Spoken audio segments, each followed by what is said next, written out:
Okay, Ravi Khan, are you there? जी sir. Okay, let's start. Uh,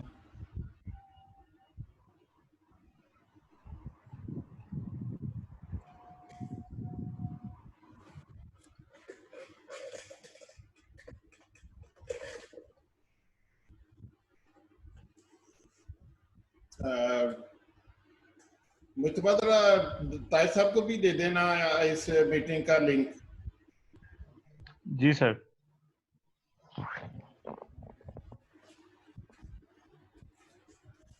Tahir साहब जरा उसको स्ट्रिक्टली भी खुफिया रखना है आपने, क्योंकि वो सिर्फ क्लास फेलोज को उसका लिंक पता है.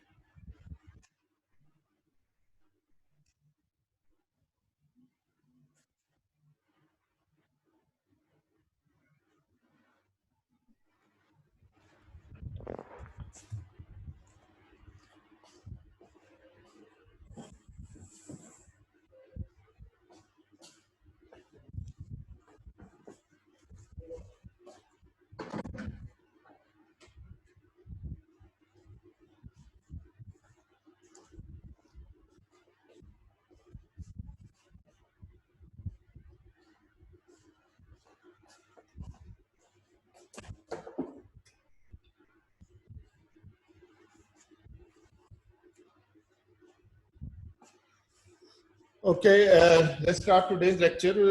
We talked about in the lab.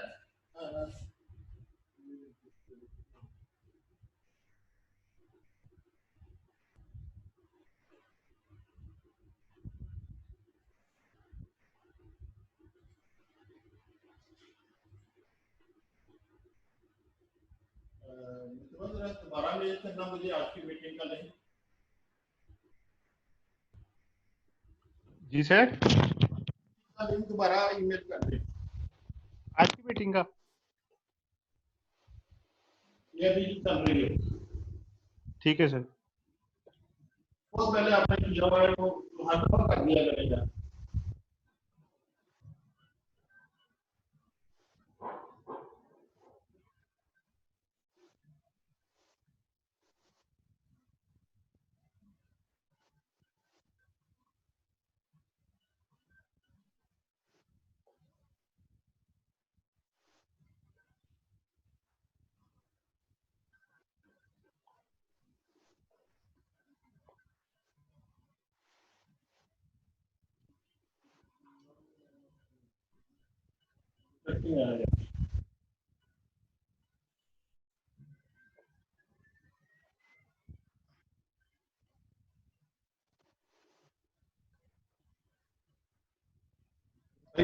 है नहीं सर मैं कह रहा हूँ. Today we talk about counter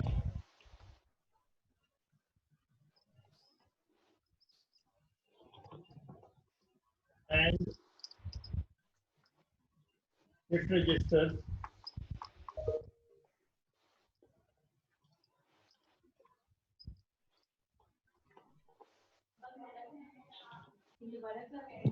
आया भाई आपके पास?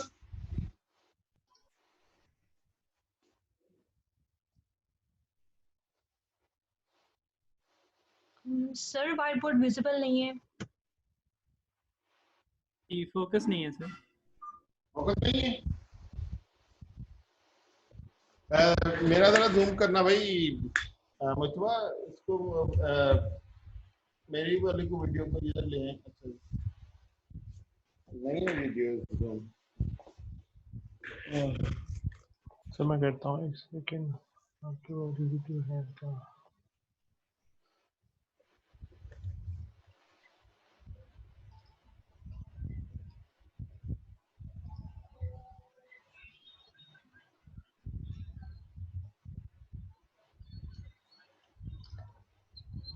सर ये रिफ्लेक्शन आ रही है, इस वजह से नहीं वो पढ़ा जा रहा. एक्रेलिक शीट में ना रिफ्लेक्शन आ रही है लाइट्स की.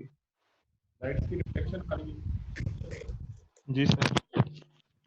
मैं दूसरा लाइट साफ कर देता हूं.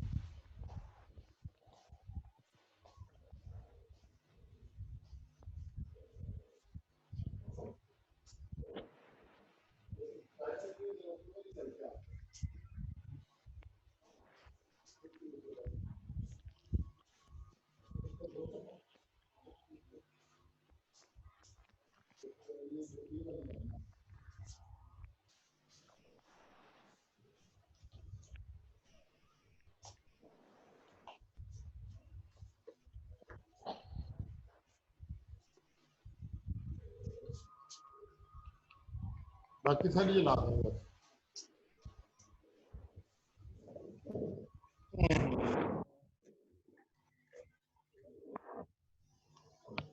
अब कैसा है भाई?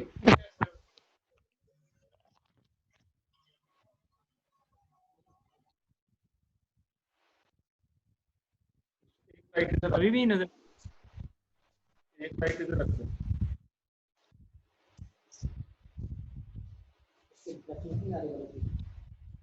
नहीं नहीं, उसकी रिफ्लेक्शन नहीं आ रही, एक लाइट इधर लगा दो।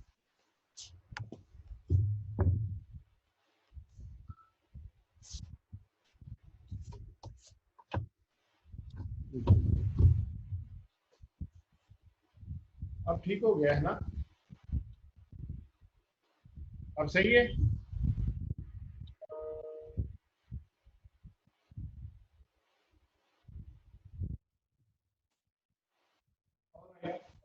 Let's continue.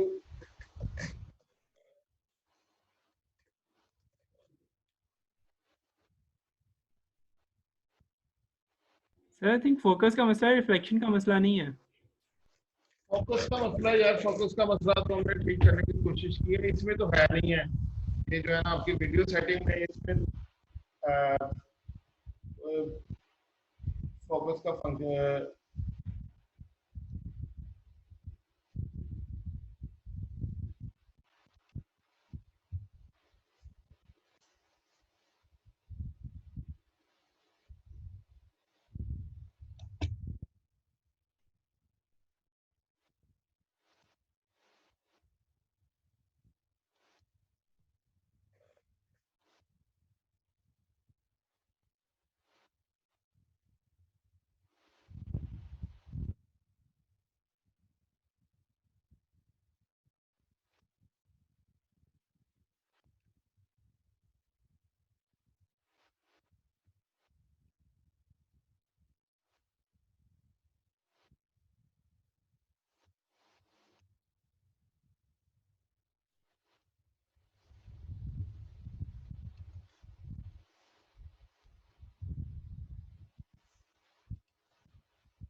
ठीक है। अब तो इससे ज्यादा फोकस ठीक नहीं हो सकता है, जितना फोकस मैक्सिमम काम तो हो सकता है उसमें मैंने कर दिया, इससे ज्यादा ठीक नहीं।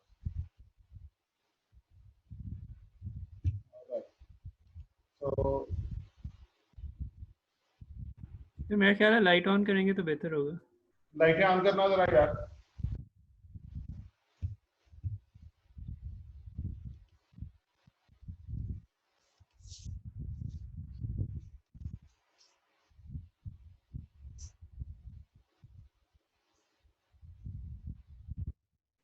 ये आखिरी लाइट ऑफ करो, इससे पहले वाली,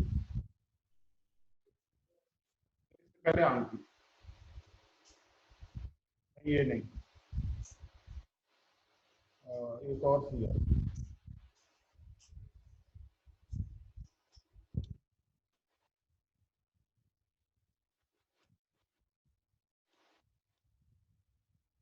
ऑफ कर दो, बहुत ज्यादा इसके शेड आता है। ऑफ करो, वही वाली, ये वाली, ये वाली, ये वाली, ये वाली।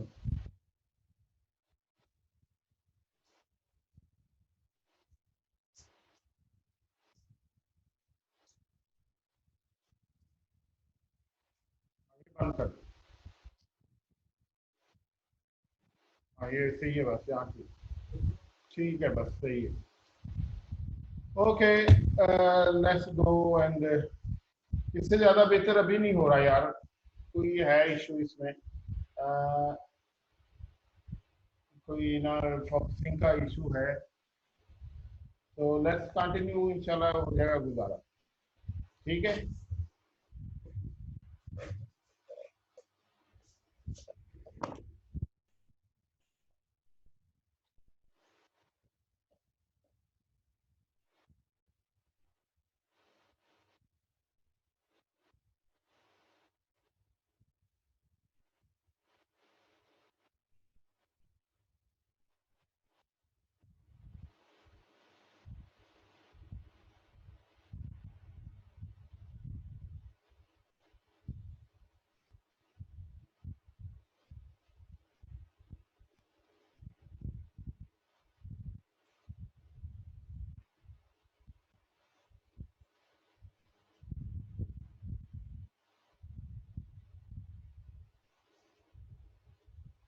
Okay.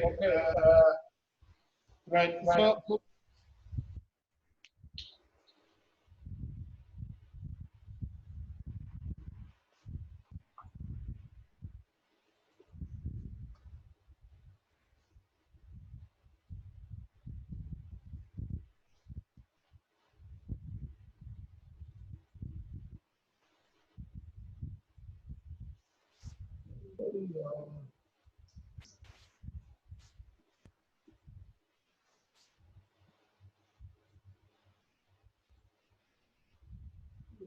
इतनी ज़्यादा सेटिंग्स करनी पड़ती हैं.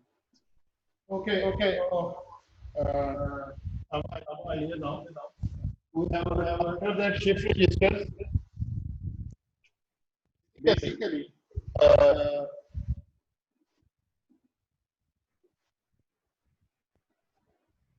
which already talked about counter.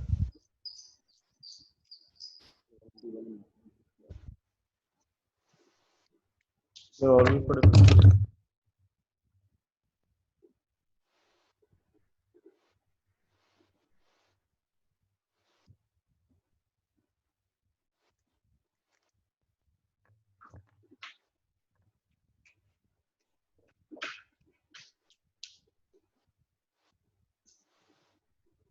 So let's talk about shift register.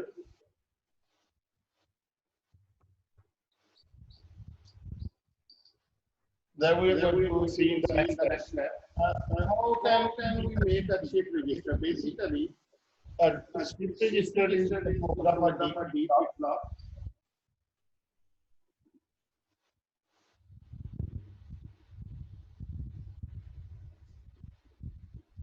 The input and the Q.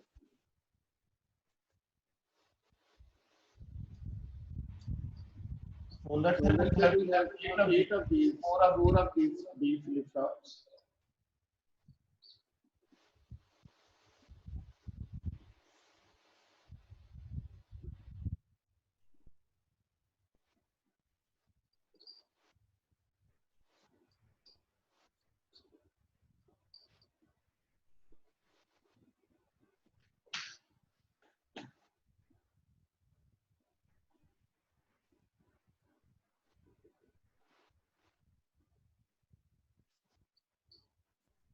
This is number one, number two, number three, number four. Now we want to make a shift register that can shift in both directions. So why we need again a mux S0, S1, select line, 4 input. Same case here. A mux with the same select line and 4 inputs. Here again a mux 4 to 1. Mux 4 to 1. Mux 4 to 1. Here again a mux 4 to 1.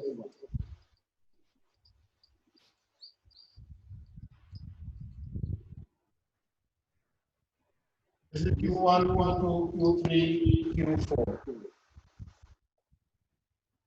Now these select lines are same, going to all of them. When I say 0, 0, 0, 0, 0, all of them go 0, 0, and all of them have 0 input select. 0, 1, 2, 3, 0, 1, 2, 3, 0, 1, 2, 3, 0, 1, 2, 3.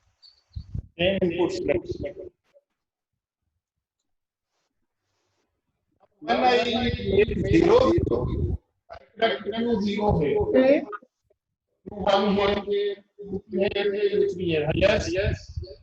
Sir आपकी आवाज बहुत एको कर रही है, बहुत ज्यादा. हाँ जी. चलो देखते हैं एको क्यों कर रही है ये आवाज. सर आपका दूसरा माइक भी ऑन है मेरे ख्याल से. दूसरा माइक. वो देखता हूँ तो क्या सीन है. अच्छा अब ठीक है.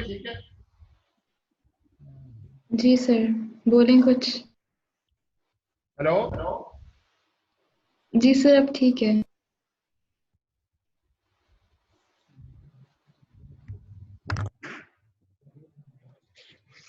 नहीं, ये एक माइक इसका भी है ना, वो ना चल रहा है, इसलिए उसको ऑफ करना पड़ेगा। मेरा ख्याल है कि इसका माइक चल रहा है साथ में, इसलिए मैंने इसका माइक ऑफ करा।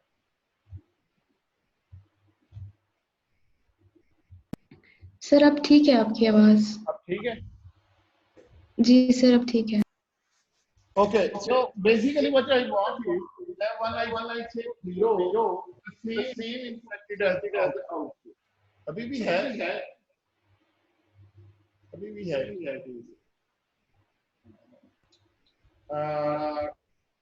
So when I say one, Q1 is selected, 2 is selected, 3 is selected over here.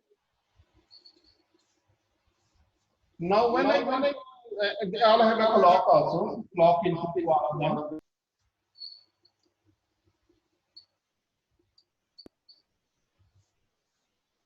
So when I want to say shift left means this is Q0, Q1, Q2, Q3. So shift left means going in this direction. If this is 0, 1, 1, 0, after shift left, this should become 1, 1, 0, 0. Or a 0 moves in, or we have here is an external input which is called shift left input, that can move it. ये बात बहुत ज्यादा इसको कर रही है, अभी भी कर रही है ना, तो इसको कुछ करता हूँ। सर बोर्ड भी क्लियर नजर नहीं आ रहा लेफ्ट साइड से बिल्कुल भी, जहां आपने मक्स बनाए हुए हैं ना।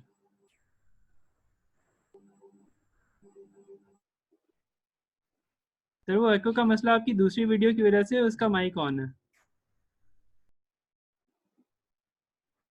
दूसरी वीडियो का माइक तो मैंने ऑफ किया हुआ है। ओ हाँ, इसको माइक ऑन।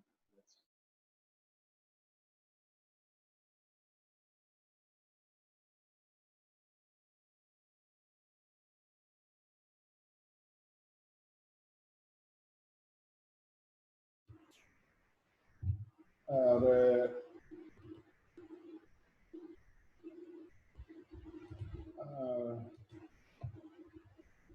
इस साइड से क्लियर नहीं है, कौन कह रहा था? सर मैं कह रहा हूँ कि बोर्ड लेफ्ट साइड से ना, लेफ्ट साइड से क्लियर नहीं, क्लियर इधर से क्लियर नहीं है इतना। साहब इसको इस तरह लगाएं, इसके नीचे कोई चीज फिट करके ना इसको ऐसे लगाएं, ऐसे। तारी तो भी हिल गई है इसकी जरा,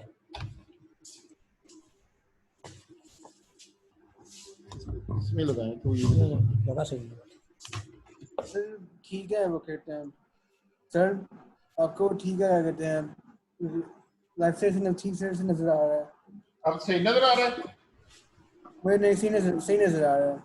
ऑलराइट, ठीक है। तो एक्चुअली आप सर एक और चीज, ये अपने क्यूजी के अपने नीचे एसएल क्या लिखा हुआ है, एसएल समझ सकते हैं?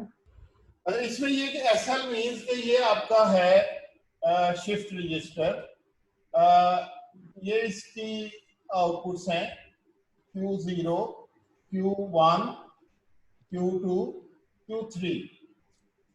अब जब मैं इसको शिफ्ट लेफ्ट करता हूं तो ये बिट इधर चली जाती है, ये बिट इधर चली जाती है, ये बिट इधर चली जाती है।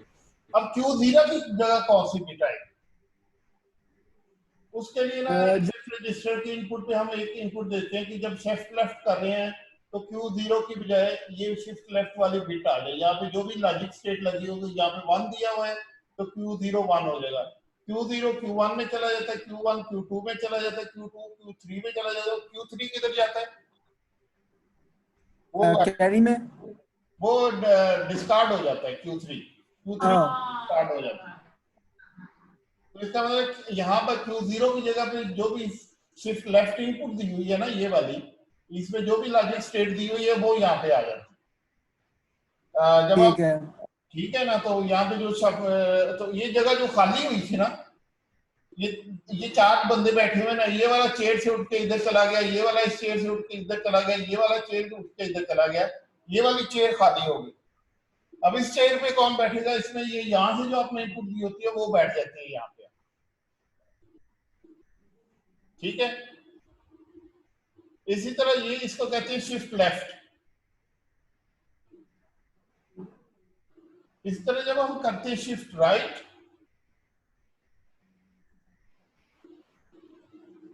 तो सर हम लेफ्ट तो Q3 में आएगा, Q3 में फिर Q3 जो है वो Q2 में चला जाता है।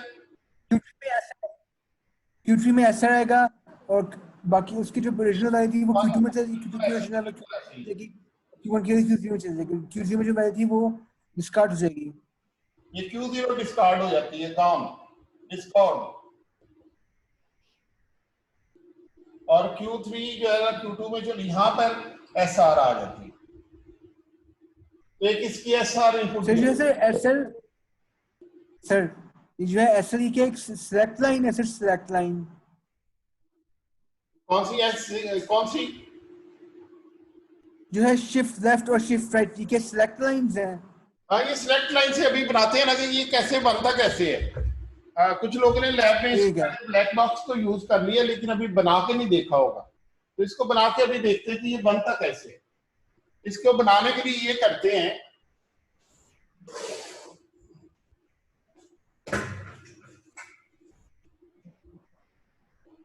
कि क्या करते हैं कि 4 डिजिट फ्लिप ले लेते हैं, which is like a resistor, 4 bit का रजिस्टर। लेकिन हर D0, D1, D2 इनपुट पे हम क्या करते हैं कि ये लगा देते हैं 4:1 मल्टीप्लेक्सर। अब इससे 4 पॉसिबिलिटीज आ जा सकती हैं कि D0 में क्या सिलेक्ट होगा। अगर हम 0-0 करेंगे तो 0 पे जो देंगे वो सिलेक्ट होगा, 1 पे देंगे वो सिलेक्ट होगा, 1 करेंगे तो 1 पे देंगे जो सिलेक्ट होगा, 2 पे देंगे वो सिलेक्ट, 3 पे देंगे वो सिलेक्ट होगा। तो इस तरह से हम कुछ भी सिलेक्ट कर सकते हैं यहाँ। तो करते क्या है कि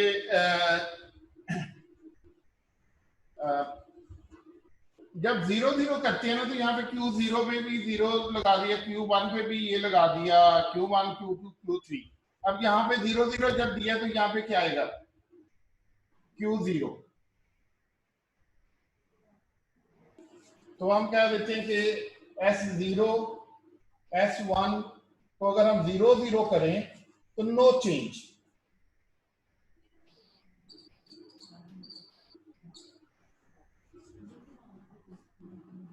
अब Q1 में मैं क्या लगाऊं कि ये शिफ्ट लेफ्ट हो जाए।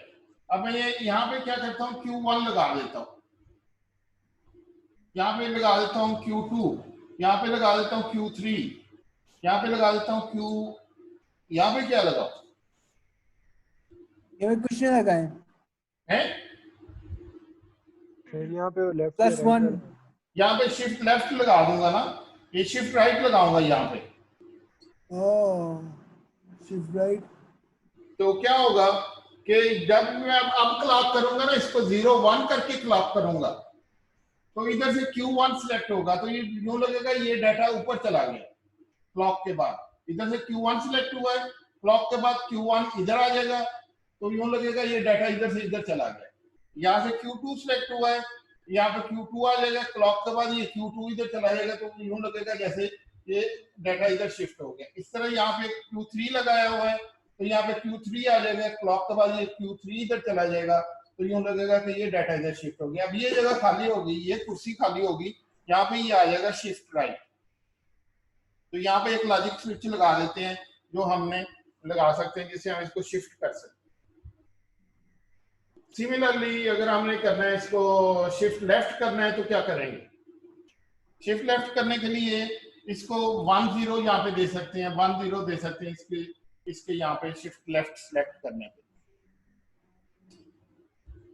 तो 1-0 जब हम सिलेक्ट करते हैं तो यहाँ पे हम क्या देंगे? यहाँ से स्टार्ट करना पड़ेगा। यहाँ पे हम क्या देंगे? यहाँ पे हम देंगे Q2, यहाँ पे हम क्या देंगे? Q1, यहाँ पे हम क्या देंगे? Q0, यहाँ पे हम क्या देंगे? Shift left. यहाँ पे शिफ्ट लेफ्ट इनपुट दे दें। उससे ये होगा कि इधर से Q, अगर मैं यहाँ 1 0 देता हूँ तो इधर मेरे पास Q2 सिलेक्ट हो जाएगी, इधर Q1 सिलेक्ट हो जाएगी, इधर Q0 और उधर शिफ्ट लेफ्ट सिलेक्ट हो जाएगी। तो क्लॉक के पास ये सारी डाटा जब मूव करेगा तो इधर Q0 इधर आया नजर आएगा, Q1 इधर आके आ जाएगा, Q2 इधर आ जाएगा। तो ये बेसिकली ये वाली वैल्यूज इस तरह से शिफ्ट हो जाएंगी। तो वो हमारे पास ये 3 चॉइसेस आ गए हैं। अब रह गया चौथा चॉइस क्या होना चाहिए। चौथा चॉइस, फोर्थ चॉइस क्या होगा? दोनों 1 1 हो तो फिर क्या होना चाहिए? दोनों 1 1 हो फिर क्या होना चाहिए? आगे सर Q0, Q1, Q2 और Q3 आगे चले जाएं, मतलब वो फिर यहाँ पर हम लॉजिक स्टेट लगा देते हैं। लॉजिक स्टेट, क्योंकि हमने देखे हमने कुछ नया डाटा भी तो डी फ्लिप फ्लॉप में लोड करना है ना, जिसको साथ बाद में हमने लॉजिक शिफ्ट राइट और शिफ्ट लेफ्ट करके हमने उसको देख देख के खुश होना है। हाँ ये शिफ्ट लेफ्ट हो गया है, ये शिफ्ट राइट हो गया है। तो पहले तो डाटा से डाउनलोड करें। आप रैंडम, आप सिस्टम जब ऑन होता है फ्लिप फ्लॉप में तो रैंडम वैल्यूज आ जाएंगी। तो we want some parallel data to be loaded into this that we can later on shift left and shift right. तो ये इस तरह से ये लॉजिक स्विच यहाँ पे काम करता है कि यहाँ पे हम इसको फिर लॉजिक स्विच लगा देते हैं ताकि हम नई वैल्यू दे सकें।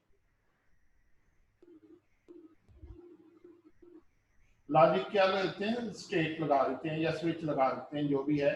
तो यहाँ पे अगर हम 1 1 1 1 करेंगे और यहाँ भी 1 1 करेंगे तो यहाँ पे क्या सारी क्लॉक करेंगे तो क्या आ जाएगा? सारे 1 1 आ जाएंगे, क्योंकि 1 1 से ये भी 1 किया हुआ है।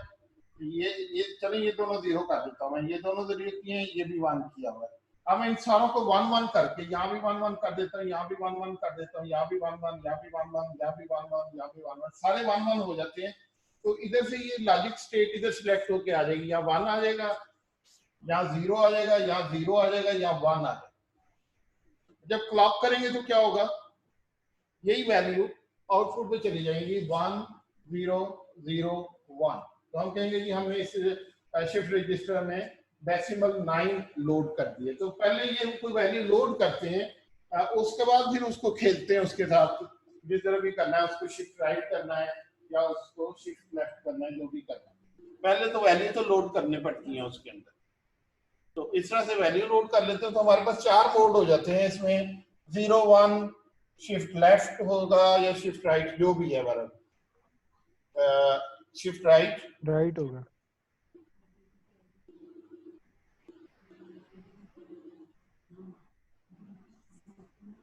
और 1 0 के बाद shift left,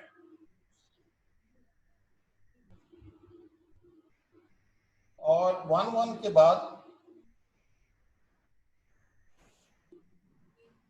parallel load, PARA parallel load.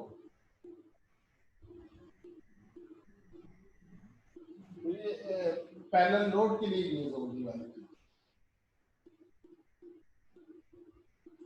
दो change shift right shift left और पैरेलल लोड।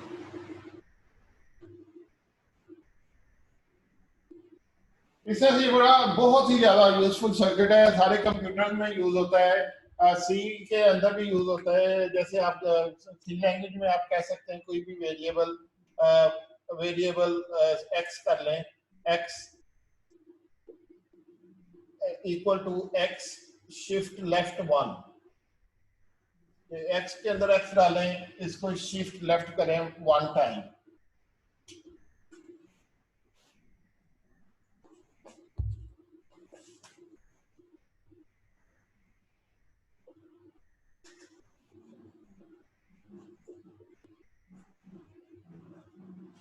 तो ये होता है x equal to x shift left 1।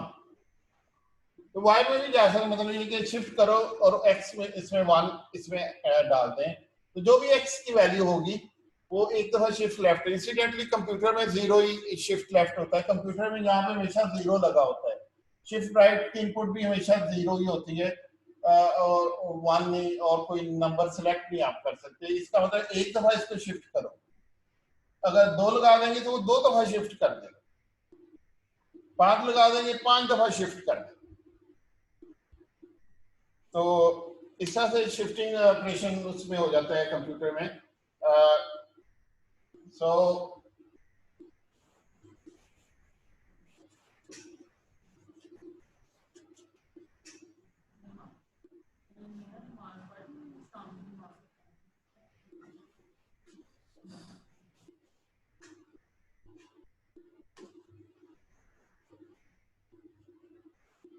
फर्ज करें ये आपके पास 8 बिट 16 बिट का इंटीजर है,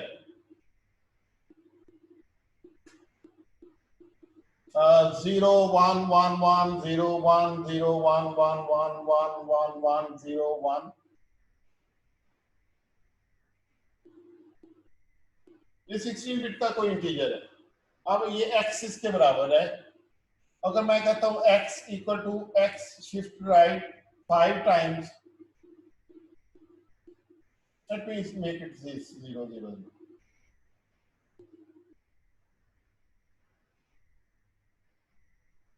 तो मैं कहता हूं x शिफ्ट राइट 5 times, तो क्या होगा?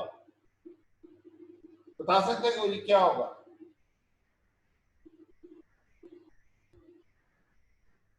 Anyone?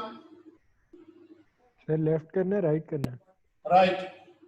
ये राइट हो रहा है, इधर से नजर आ रहा है कि शिफ्ट राइट है 5 टाइम्स, और ये वाली शेवरॉन्स लगाते हैं। शेवरॉन्स का मतलब है कि शिफ्ट राइट 5 टाइम्स।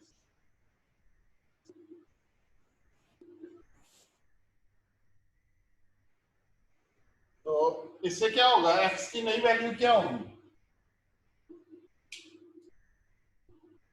x की जो है ना 5 टाइम्स शिफ्ट हो जाएगा। तो ये एक दफा शिफ्ट हो यहाँ आता है, 2 दफा शिफ्ट हो यहाँ आता है, 3 दफा शिफ्ट हो यहाँ आता है, 4 दफा शिफ्ट हो यहाँ आता है, 5 दफा शिफ्ट हो यहाँ आता है। तो ये यहाँ पे आ जाएगा 0 1 0 1 1 1 1 1 0 1 0, और भी यहाँ पे 5 zeros ऐड हो जाएंगे। ये वाला नंबर जो है ये 5 दफा शिफ्ट हो गया। ये 0 5 टाइम इधर चला गया तो यहाँ पे आ गया, ये 1 5 टाइम इधर चला गया तो यहाँ पे आ गया। तो ये नया नंबर 5 दफा शिफ्ट होकर ये बन जाएगा 16 बिट का नंबर 0 1 0 0, ये वाला नंबर बन जाएगा। अब ये 5 zeros इधर से अंदर आ जाएंगे तो ये कंप्यूटर ये लेफ्ट शिफ्ट नहीं हो रहा। शिफ्ट लेफ्ट ही मैंने कहा है। सही हो, okay sir, okay. Left shift हो रहा है ना मतलब। कहा यार मैं राइट तो नहीं कहा, सिर्फ लेफ्ट का। तो ये 5 दफा ये शिफ्ट हो गया। ये वाली बिट जो थी, ये वाली बिट ये यहाँ पे आ गई।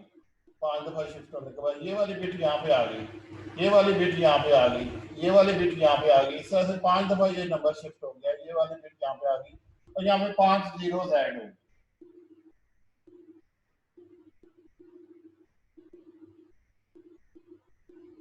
तो एक जो है शिफ्ट का एक ये भी फायदा कि शिफ्ट करने का मतलब ये है कि ये मल्टीप्लाई बाय 2 भी करता है, या डिवाइडेड इंटीजर डिवीजन बाय 2 भी करता है। फर्ज करें 8 बिट का मेरे पास नंबर है 0 0 0 0 1 0 1। अब इसको मैं शिफ्ट राइट लेफ्ट करता हूँ एक दफा, तो ये क्या बन जाएगा 0 0 0 0, 4 दफा zeros और भी 1 0 1 0। This is equal to 5, this is equal to 10।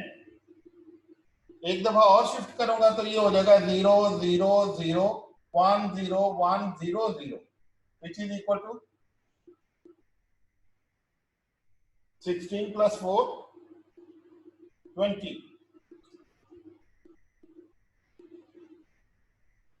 एक दफा और शिफ्ट करूंगा तो ये बन जाएगा 0 0 1 0 1 0 0 0, which is equal to 32 plus 8 40। तो कई दफा मल्टीप्लाई बाय 2 करना हो ना, तो जो जिनको शिफ्ट का ऑपरेशन का पता है वो मल्टीप्लाई बाय 2 करने के लिए वो शिफ्ट लेफ्ट कर देते हैं, वो उसको ये कर देते हैं शिफ्ट लेफ्ट। अगर किसी ने 8 से मल्टीप्लाई करना है किसी नंबर को, एक नंबर है x, उसको आपने 8 से मल्टीप्लाई करना है, तो आप क्या करेंगे?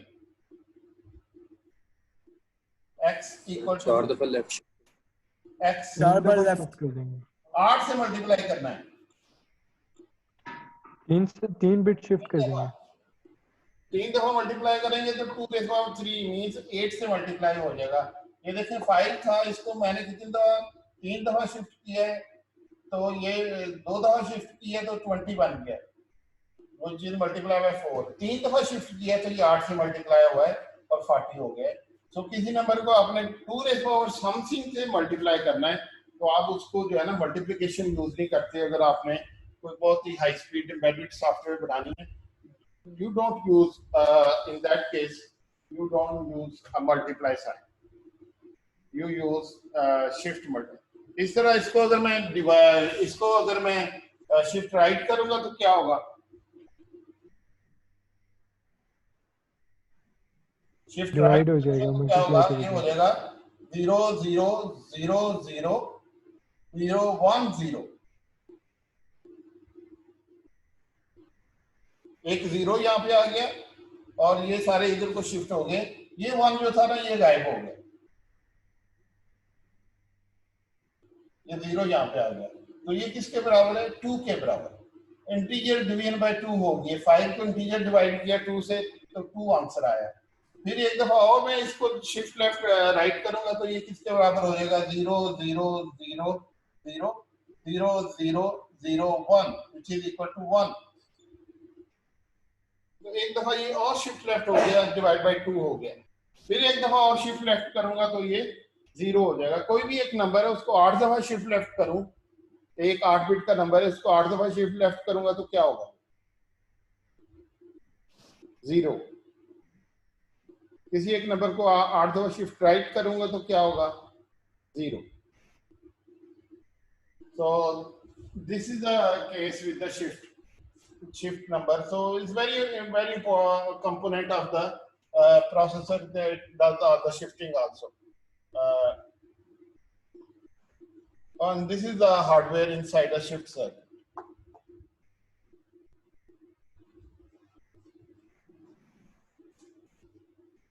So last time we said we use counters to make a digital clock.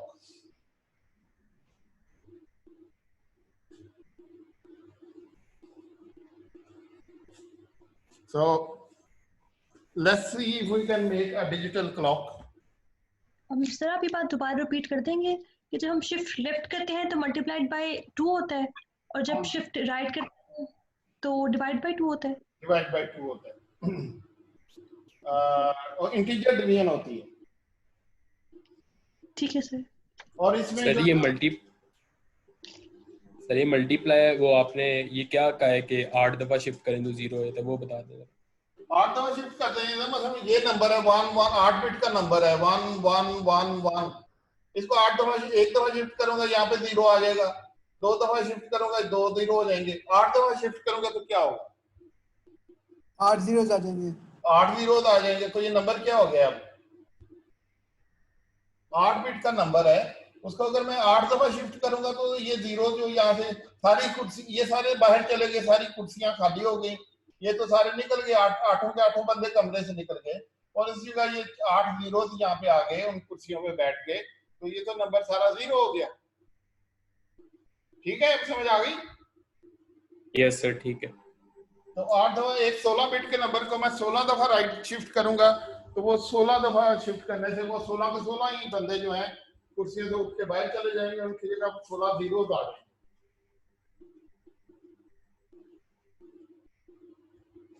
तो इस तरह से होता है शिफ्ट लेफ्ट।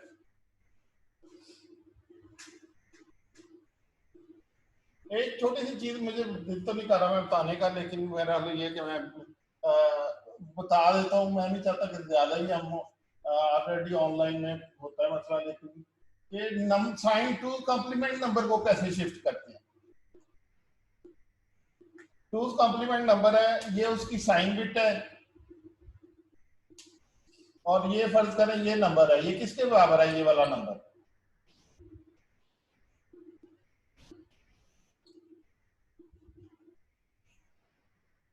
ये नंबर किसके बराबर है, -1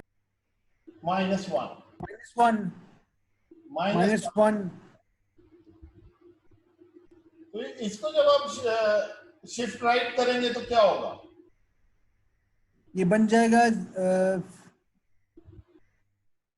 0 यहाँ पे आ जाएगा, ये तो पॉजिटिव नंबर बन जाएगा, 127 127 बन जाएगा क्योंकि यहाँ पे 0 आ गया 1 1 1 1 1 1, तो ये तो 127 बन गया क्योंकि ये 1 इधर शिफ्ट हो गया, ये 1 इधर शिफ्ट हो गया और यहाँ पे 0 आ गया, तो ये बन जाएगा 127। तो -1 से एकदम से 127 आ गया। तो कुछ कंपाइलर ये करके वो देखते हैं कि आप अगर साइंड नंबर है आपका, जो अगर आपने एक इंटीजर बनाया हुआ है जो कि अनसाइंड नहीं है, एक इंटीजर है जो साइंड है, तो इसकी साइन बिट को वो शिफ्ट नहीं करते, बाकी नंबर शिफ्ट कर देते हैं। तो साइन बिट वैसी की वैसी रहती है, इसी को शिफ्ट करते जाते हैं। तो सर जरा रिपीट कर सकते हैं क्या कहा सर आपने? रिपीट कर सकते हैं जरा, ये साइन बिट क्यों नहीं चाहिए? साइन बिट जो है ना उसको नहीं छेड़ते, वो साइन बिट जो है ना ठीक है। वही कॉपी करते हैं, जब शिफ्ट राइट करते हैं तो वही साइन बिट कॉपी होती जाती है। जैसे ये अगर 1 0 है, फर्ज करें ये दिस इज इक्वल टू -2, अब अगर इसको मैं शिफ्ट राइट करूं तो ये साइन बिट वैसे ही रहेगी, दिस विल बिकम 1 1 और सारे 1s हो जाएंगे क्योंकि साइन बिट भी यहाँ पे आ गई, बाकी सारे 1s हो गए। जब तो सर मैं आपको बोला कि जब नेगेटिव नंबर्स कर रहे हो तो जो है साइन बिट वो कॉपी होता है, वो अपनी जगह नहीं होता, पक्की जमी रहती है, हिलती नहीं है अपनी जगह से, वो बस कॉपी होता है, कॉपी वो कॉपी होती जाती है। देख रहे -2 था, इसको जब शिफ्ट राइट किया तो ये सारे 1s हो गए, तो -2 से क्या बना हमारे पास -1 तो -1, तो ये -2 था, ये -1 बन गया। तो दिस विच इज करेक्ट, -2 को जब 2 से डिवाइड करें तो -1 आंसर आना चाहिए, तो ये ठीक हो गया। इस तरह अगर -4 होता है यहाँ पे तो उसको भी आप इधर शिफ्ट लेफ्ट करते तो वो -2 हो जाना था। तो साइन बिट्स को फॉर्म रहने देते हैं, वो नहीं हिलाते। तो कई कंपाइलर क्या तो ये आप प्लीज दोबारा रिपीट कर देंगे, शिफ्ट पे कहाँ पे हुई है, कौन सी बिट्स हुई हैं? दोबारा से रिपीट कर देता हूँ मैं।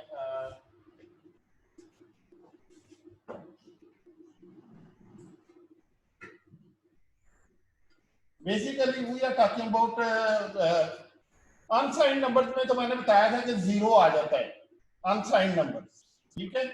ठीक, उसमें तो हमने पढ़ लिया ना, ये 0 मूव होता है, इधर से भी 0 मूव होता है, इधर से भी 0 मूव होता है, और वो सिस्टम डजंट केयर कि अगर यहाँ से ओवरफ्लो हो गया है, 1 बाहर निकल गया है शिफ्ट लेफ्ट करते हुए या शिफ्ट राइट करते वक्त, कोई डिवीजन बाय 2 करते वक्त तो सारा ही नंबर बाहर चला गया, सिस्टम डजंट केयर, वो आपको 0 शिफ्ट कर देता है।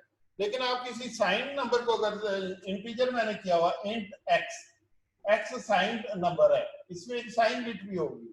अगर मैं इसको कह देता हूं int x is equal to -8, तो -8 को x को वो 8 बिट का फर्ज करें नंबर है, int x is equal to -8, तो वो इसको इस तरह से स्टोर करेगा 0 0 0 1, ये 4 1s which is equal to -8, ठीक है। -8 8 बिट का ऐसे स्टोर होगा ना कंप्यूटर में, 2's कॉम्प्लीमेंट नंबर। भूल गए 2's कॉम्प्लीमेंट नंबर, ये याद है? हेलो जी जी सर, ठीक कह रहे हैं आप। तो ये -8 है, इसका जब मैं 2's कॉम्प्लीमेंट नंबर लूंगा तो ये 8 बन जाएगा, ये सारे जीरोस हो जाएंगे, तो माइनस साइन के साथ ये 8 के बराबर है, तो दिस नंबर इज -8। अब अगर मैं इसको शिफ्ट लेफ्ट करूं तो क्या आंसर आना चाहिए, शिफ्ट राइट करूं तो क्या आंसर आना चाहिए? -8 का -4 आना चाहिए ना, डिवाइड बाय 2 करने से -4 आना चाहिए। अगर मैं इसको साइन बिट को ना की जगह 0 डाल दूं तो वो ये बन जाएगा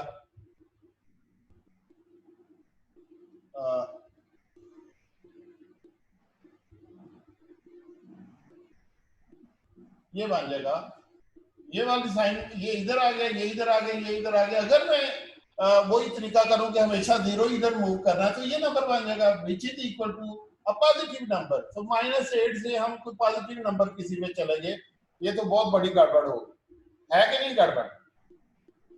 ठीक है, तो हम चाहते हैं कि साइन कंप्लेंट को कैसे हैंडल करें जब हम शिफ्टिंग कर रहे हैं। तो उसमें कई प्रोसेसर ये करते हैं कि साइन बिट को शिफ्ट करते वक्त साइन बिट को खराब नहीं करते, साइन बिट वैसे पक्की रहने देते हैं, बाकी को शिफ्ट कर देते हैं। ये साइन बिट है ना, बाकी ये आ गए यहाँ पे, यहाँ पे आ गए, यहाँ पे जहाँ 0 आना था वहां साइन बिट ही आएगी, तो यहाँ पे चूंकि साइन बिट 1 है तो 1 ही आएगी। अब अगर आप इसको देखें तो ये 0 1 0 0 1 0 0 0 विच इज इक्वल टू -4, तो सही शिफ्ट हुआ है, डिवाइड बाय 2 हो गया, तो ये सही शिफ्ट हुआ। अगर इसको मैं शिफ्ट राइट करूंगा तो भी साइन बिट वहीं पे रहेगी और ये चीज वापस बन जाएगी। अगर इसको शिफ्ट लेफ्ट करूंगा तो ये बन जाएगी, इसको शिफ्ट राइट करूंगा तो ये बन जाएगी। तो साइन बिट अपनी जगह से नहीं है, तो इसको अगर मैं राइट लेफ्ट करता जाऊंगा ना तो मैक्सिमम नंबर -128 बन जाएगा, साइन नहीं अपनी जगह से गायब होगा।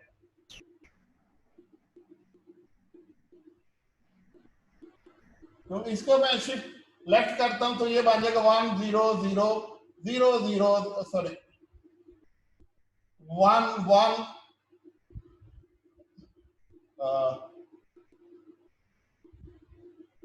1 0 0 0, एक दफा शिफ्ट लेफ्ट किया, ये हो गया -16,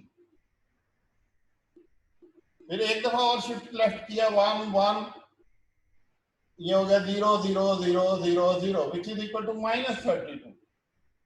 एक दफा और शिफ्ट किया तो ये बन गया 1 1 0 0 0 0 0 विच इज इक्वल टू -64। एक दफा और शिफ्ट किया तो ये बन गया 1 0 0 0 0 0 0 विच इज इक्वल टू -128। अब अगर मैं एक दफा और शिफ्ट करूंगा तो ये तो 0 हो जाना चाहिए, लेकिन साइन बिट वैसी रहती है, आप -20 128 ही रहेगा, साइन बिट नहीं आप खराब कर सकते।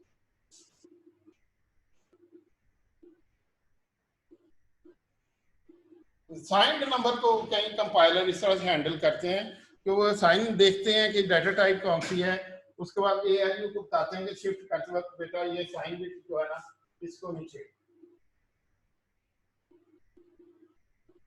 तो वो साइन बिट वही रहती है, तो एटलीस्ट साइन चेंज नहीं होता फिर नंबर का शिफ्ट करने से, वो होना भी नहीं चाहिए। साइन शिफ्ट करने से किसी भी नंबर का साइन चेंज नहीं होना चाहिए,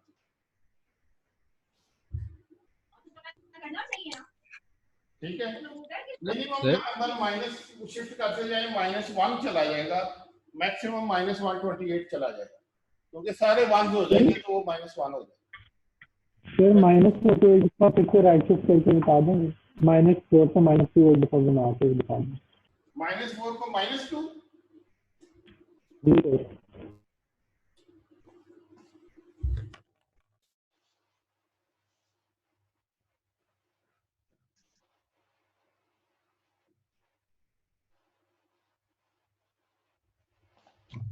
सो दिस इज -4, इसको शिफ्ट राइट किया तो ये 1 तो यहीं पे रहेगा और इसकी एक कॉपी बन जाएगी, वो यहाँ पे आ जाएगा 1, ये वाला 1 यहाँ पे आएगा, ये वाला 1 यहाँ पे आएगा, ये वाला 1 यहाँ पे आएगा, ये वाला 1 यहाँ पे आएगा, एक 0 यहाँ पे आएगा, ये 0 को क्या होगा गायब हो जाएगा।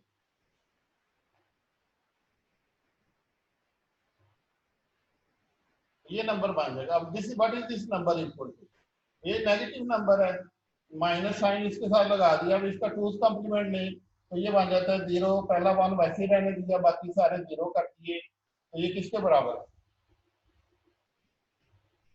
हाँ भाई किसके बराबर है ये?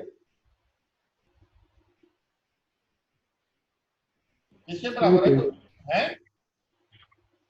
2 के बराबर है, तो माइनस के साथ 2 लग जाएगा, यहाँ पे ये -2 हो गया, तो देखें -1 और 4 शिफ्ट होकर -2 बन गया, होना भी यही चाहिए था। -4 को डिवाइड बाय 2 करें, shifting right means divide by 2, -4 को डिवाइड बाय 2 करें तो क्या बनेगा? -4 को डिवाइड बाय 2 करें तो क्या बनता है? -2, तो ये यहाँ पे आपके सामने ये है। हमारे पास -4 एक भी नंबर था ना, तो -2 से हमारे पास 7 दिखा रहा है, इसके भी कम क्यों आ रही है? क्या आवाज? -4 हमारे -4 सर हमारे पास एक भी नंबर था ना। जरा दोबारा बोले, आपको कट रही है आपकी बात, माइक से नहीं आता है। आप बताएं। सर -4 हमारे पास एक भी नंबर था। हाँ तो -2 क्यों 7 बिट हो गया? यार ये नहीं यार, ये 0 यहाँ पे आ गया, ये 1 यहाँ पे, ये 1 यहाँ पे, ये 1 यहाँ पे, ये 1 यहाँ पे, ये 1 यहाँ पे, ये 1 यहाँ पे, और एक साइन बिट वैसे की वैसी आ गई। तो मैं दोबारा बना देता हूँ, अलाइनमेंट थोड़ी सी खराब हो गई यार। जब ये शिफ्ट लेफ्ट हुआ तो ये 1 आया यहाँ पे, इसके नीचे ये वाला 1, ये वाला 1 यहाँ पे आया, ये वाला 1 यहाँ पे आया, ये वाला 1 यहाँ पे आया, ये वाला 1 यहाँ पे आया, ये वाला 1 यहाँ पे आया, तो 0। ये वाला 1 यहाँ पे आया, ये 1 यहाँ पे आया, ये 1 यहाँ पे आया, ये 1 यहाँ पे आया, ये 1 यहाँ पे आया, ये 1 यहाँ पे आया, ये 0 यहाँ पे आया, ये 0 गायब हो गया। अब यहाँ पे क्या आएगा? यहाँ पे वैसे अगर आप अनसाइंड नंबर हो तो यहाँ 0 आता है, साइंड नंबर में ये 1 ही यहाँ पे कॉपी हो जाता है। तो देखें ये यहाँ भी गया है और अपने आप को उसने साइन बिट की जगह पे रहने भी दिया है, कॉपी भी कर दिया। तो इसका साइन नंबर जो है ना ये इस तरह से शिफ्ट है। तो दिस इज -4, दिस इज -2।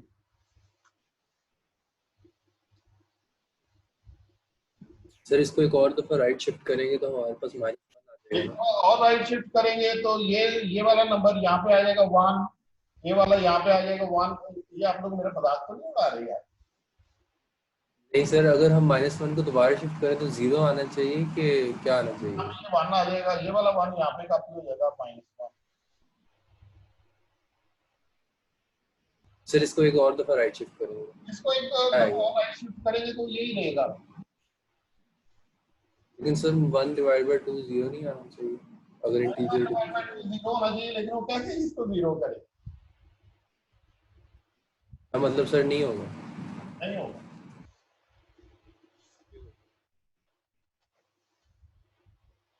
अगर आप -1 को, अगर तो आपका कंप्यूटर जो है ना साइन नंबर की शिफ्टिंग कर सकता है तो वो नहीं करेगा इसका। मोस्ट कंप्यूटर साइन नंबर में वो 0 ही डालते हैं, वो they don't care about sign number है या नहीं।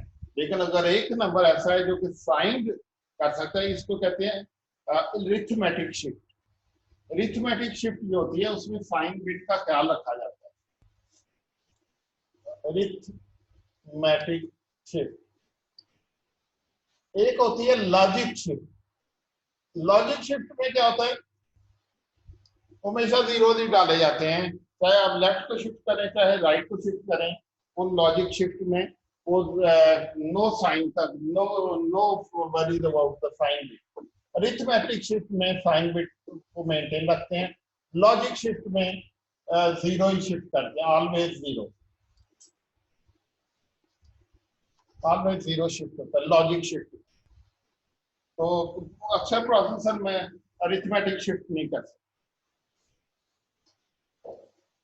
उसके अंदर उनके जो है ना प्रोसेसर की इंस्ट्रक्शन में ये नहीं होता, अरिथमेटिक शिफ्ट जो है ना वो नहीं होता उसके अंदर, तो अक्सर प्रोसेस नहीं कर सकते। एनीवे डिफरेंस है बहरहाल। अरिथमेटिक शिफ्ट में साइन बिट नहीं रहती है, लॉजिक शिफ्ट में साइन बिट जो है वो हमेशा 0 ही शिफ्ट होती है, चाहे वो शिफ्ट लेफ्ट करें चाहे शिफ्ट राइट करें, always you get 0 shifted.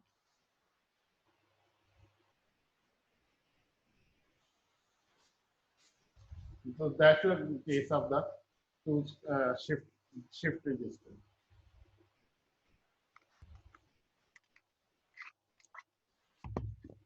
Chat पे तो नहीं किसी ने कुछ लिखा हुआ, देखो जरा।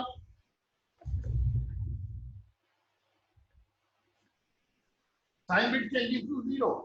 अगर हम अरिथमेटिक लॉजिक शिफ्ट करेंगे उसमें कोई लॉजिक बिट है, बिट वाइज शिफ्ट होता है, उसमें साइन बिट वाला कोई स्कीम नहीं, उसमें साइन बिट 0 हो जाएगी लॉजिक शिफ्ट में।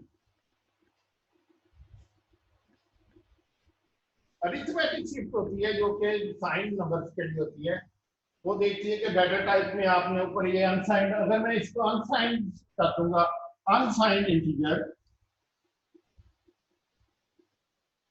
then it will not worried about के zeros, इसमें फिर वो लॉजिक शिफ्ट करेगा, हमेशा 0 डालेगा क्योंकि ये अनसाइंड। साइन नंबर अगर होगा तो जो आपका प्रोसेसर है वो अरिथमेटिक शिफ्ट करेगा, अगर उसके अंदर अरिथमेटिक शिफ्ट करने की हार्डवेयर है जो कि 1 को वही रहने देती है, बाकी को शिफ्ट करती है, वो ये करेगा। तो मेरा ख्याल क्या करें, हम सिर्फ लॉजिक शिफ्ट की बात किया करेंगे, ज्यादातर लॉजिक शिफ्ट की बात होती है जिसमें कि जीरो शिफ्ट होता है।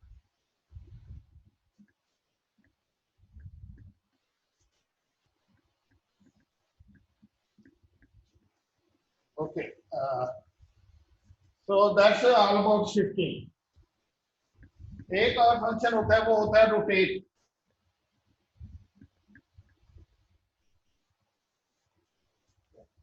वो भी कई प्रोसेसर कर सकते हैं, लेकिन उसकी हाई लेवल लैंग्वेज में उसका कोई नहीं है फील्ड। जैसे कि मैंने बताया, हाई लेवल लैंग्वेज सिर्फ शिफ्ट कर सकती है और अक्सर सिर्फ लॉजिक शिफ्ट ही कर सकती है। रोटेट फंक्शन जो है ना, वो अगर आप असेंबली लैंग्वेज में जाएं तो आपको प्रोसेसर में एक रोटेट फंक्शन भी मिलता है, जो कि असेंबली लैंग्वेज के लोग जो होते हैं, असेंबली लैंग्वेज में प्रोग्राम करने वाले जो लोग होते हैं, वो उससे बड़ा खुश रहते हैं, क्योंकि उसमें उनको असेंबली लैंग्वेज में रोटेट करने का बड़ा मजा आता है।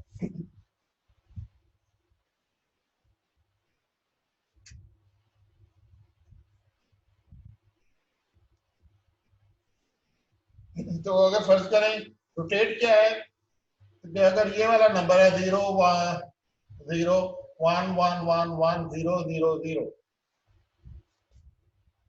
अब अगर इसको मैं रोटेट करता हूं, और रोटेट लेफ्ट करता हूं, तो ये 0 यहां पे आएगा, तो ये बन जाता है 0 0 0 1 1 1 1 0। फिर अगर मैं रोटेट करता हूं तो ये 0 यहाँ पे चला जाएगा, ये बन जाएगा 0 0 0 0 1 1 1 1। और फिर अगर रोटेट करता हूं तो क्या होगा, फिर ये 1 इधर आ जाएगा, 1 0 0 0 0 1 1 1।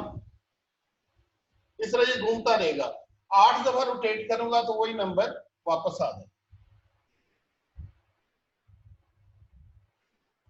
8 दफा रोटेट करूंगा तो वही नंबर वापस आ जाएगा। तो इसके सर्किट में क्या लगता है सर? इसके सर्किट में क्या लगता है? क्या इसका भी सर्किट है? इसका सर्किट भी है, लैब जिन्होंने आज की है उन्होंने इसका सर्किट बनाया है। उसमें ये होता है कि यहाँ पे अगर आपने रोटेट करना है ना, तो यहाँ पे शिफ्ट लेफ्ट की जगह पे क्या डालेंगे, आप शिफ्ट लेफ्ट नहीं डालते यहाँ पे, शुक्र है ये यहीं पे था, यहाँ पे शिफ्ट लेफ्ट की जगह आप क्या डाल देते हैं, ये Q3 डाल देते हैं। तो जब Q0 जो है वो शिफ्ट होकर Q1 की जगह पे जाएगा, तो Q0 की जगह पे क्या आ जाएगा, Q3 आ जाएगा।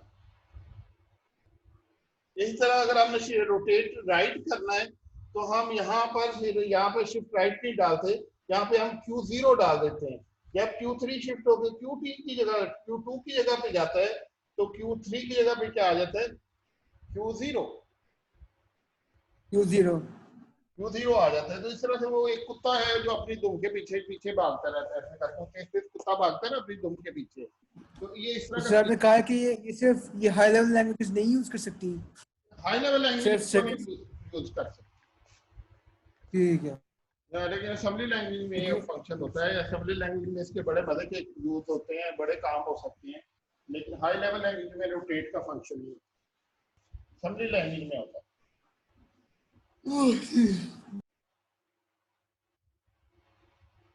और let's talk about how to make a watch, digital watch. We still have some time left.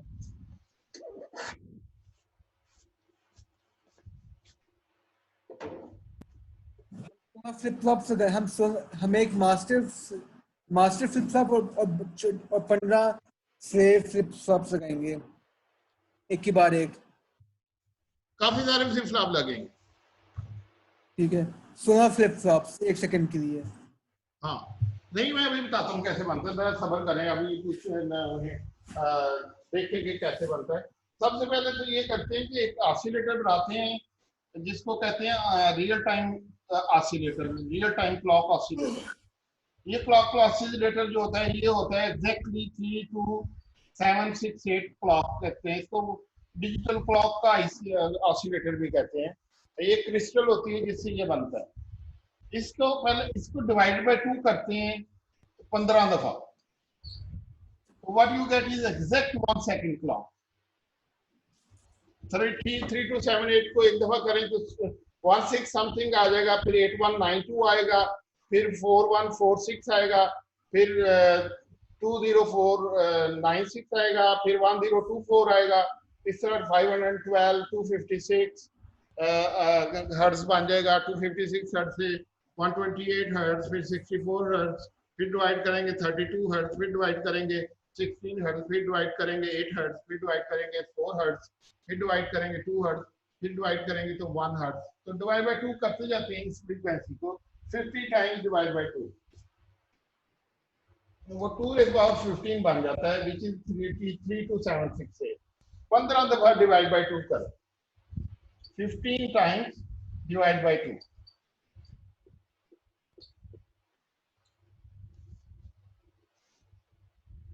अब आप ये पूछेंगे कि ये क्रिस्टल ऑसिलेटर कैसे काम करता है। बेसिकली क्रिस्टल ऑसिलेटर जो है ना वो इस तरह काम करता है कि क्रिस्टल जो है, क्रिस्टल वो लोग होते हैं ना वो हर वक्त चीजों से कोई ना कोई वोल्टेज लगा के कभी कुछ करके देखते रहते हैं। और कोई हमारा जानने वाला था ना, उसने कहा कि बकरे का जो टांग होती है ये भी वोल्टेज से चलती है। तो उसने ना लेके ना 12 वोल्ट की बैटरी, तो वो बकरा ईद पे दिफा किया हुआ था, उसकी टांग के ना मसल्स के ऊपर इस तरह से लगाई तो टांग एकदम से बंद हुई, कॉन्ट्रैक्ट हुई उसकी टांग। उसको काफी ठीक ठाक चोट लग गई उस बंदे को।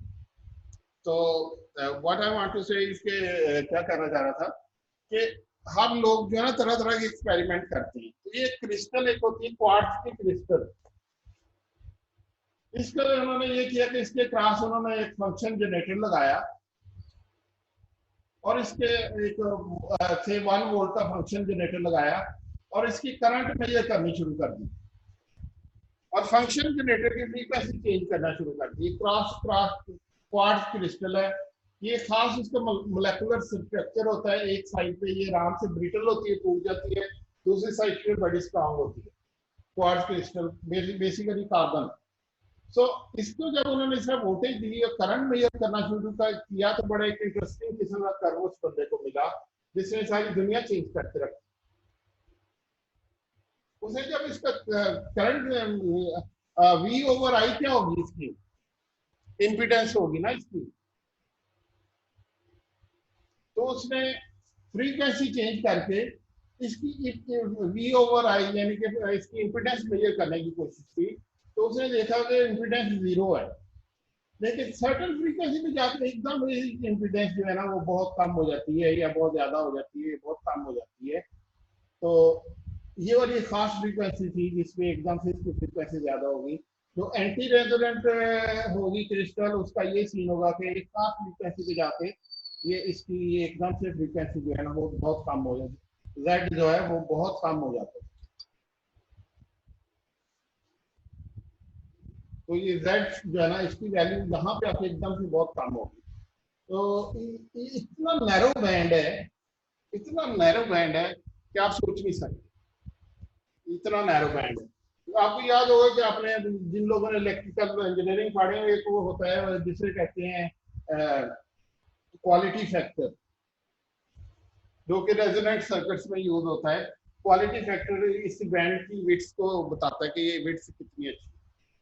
तो ये जितनी विड्थ नैरो हो उतना ज्यादा यहाँ पर जो है ना, आम अगर आप RLC से बनाएं तो यहाँ पे आपकी L डोमिनेट होती है, यहाँ पे आपका C डोमिनेट होता है, बीच में कहीं जाके R और LC कैंसिल आउट हो जाते हैं और आपके पास सिर्फ R रह जाता है और आपकी करंट मैक्सिमम हो जाती है। यहाँ पर C का भी रेजिस्टेंस आ जाती है, यहाँ पे L की भी आ जाती है। पढ़ा हुआ है ना आप लोगों ने? कोई डबल का बंदा बताए, कोई पढ़ा किसी ने? यस सर, पढ़ा हुआ। क्यों भाई? यस सर, पढ़ा हुआ, अभी कल क्विज हुआ था। और कौन है यहाँ पे? असना, असना पढ़ा है आपने, या आप कंप्यूटर साइंस की हैं? जिससे मैंने पढ़ा है, डबल ही की हूँ। पढ़ा है ना आपने ये चीज? तो जी जी सर, पढ़ी हुई है। हाँ, ये इसको कहते हैं क्वालिटी फैक्टर।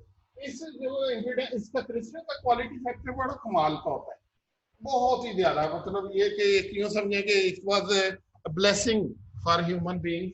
उससे पहले टाइम 1 मिनट का, एक साल में 15-20 सेकंड की एक्यूरेसी से बेहतर टाइम सिलेक्ट नहीं हो रहा था। ये 50-60 साल पहले क्रिस्टल डिस्कवर हुई या जब भी हुई, only then we were able to measure time in accuracy of 1 second, less than 10 seconds in a year.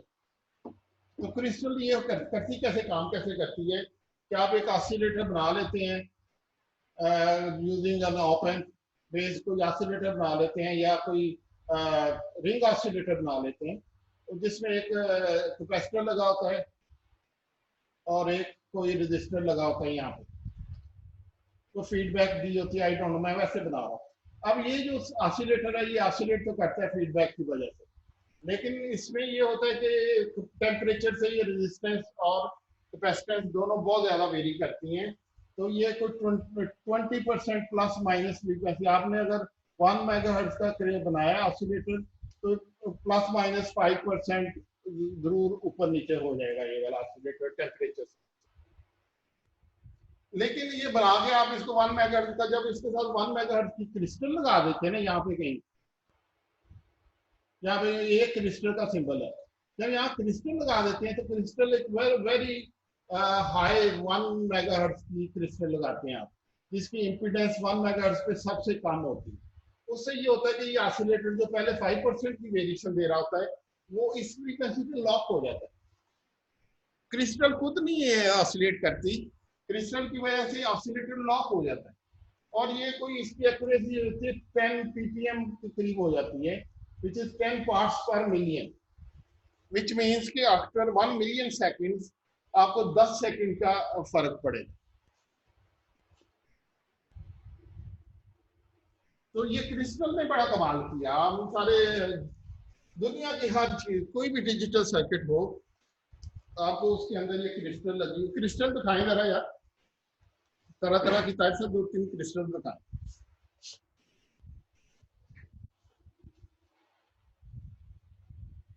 और 1 सेकंड क्लॉक का सर्किट भी होगा एक।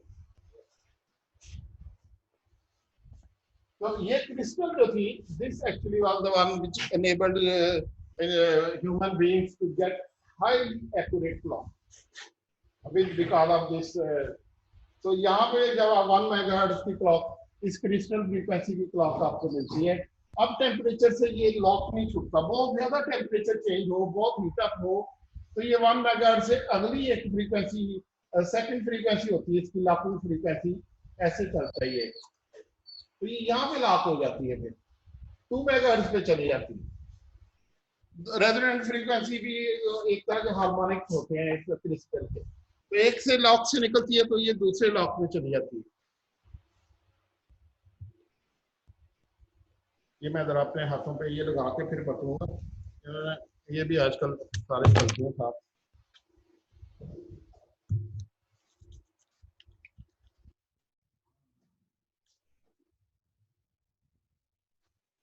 तो ये है जी क्रिस्टल आपकी, ये छोटी सी क्रिस्टल होती है। ये इसके ऊपर आप देखें लिखा हो 3.75945 मेगाहर्ट्ज, कितने डेसिमल प्लेसेस तक इसकी एक्यूरेसी इसके ऊपर लिखी हुई है।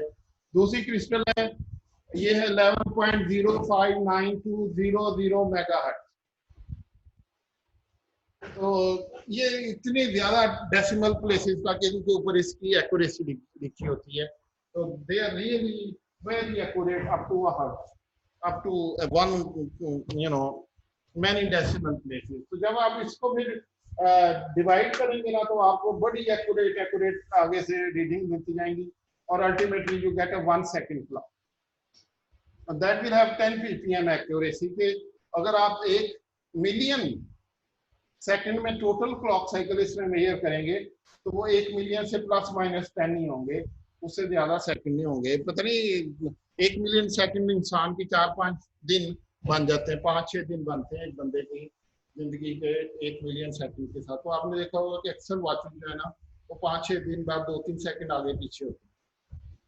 ठीक है, ये गलत है? कोई बहुत ही अच्छी क्रिस्टल लगी होगी ना, बहुत ही महंगी सी, बहुत ही ज्यादा, तो फिर हो सकता है कि वो लॉक हो जाए। अदरवाइज जो है ना वो बहुत सालों तक उसका टाइम ही ना चेंज करना पड़े। लेकिन ज्यादातर आपकी रिस्ट वॉचेस जो होंगी उनका टाइम 10 सेकंड प्लस माइनस हो जाता है हफ्ते के अंदर अंदर, 2-3 second, sorry. So this is the story of the crystal oscillator. So very common, very important. बाकी आप इसके आगे डिवाइड बाय 2 लगाएं, जो मर्जी लगाएं, आपको बड़ी एक्यूरेट फ्रीक्वेंसी मिल जाती है और लोअर साइड पे जाके वो एक्यूरेसी और ज्यादा बढ़ती जाती है।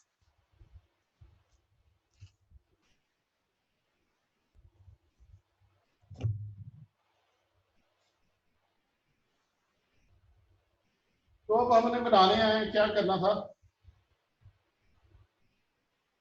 थोड़ा पढ़ लें डिजिटल क्लॉक के बारे में।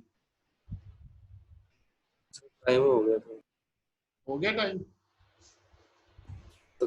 वो लास्ट टाइम भी रह गई थी यार, डिजिटल क्लॉक।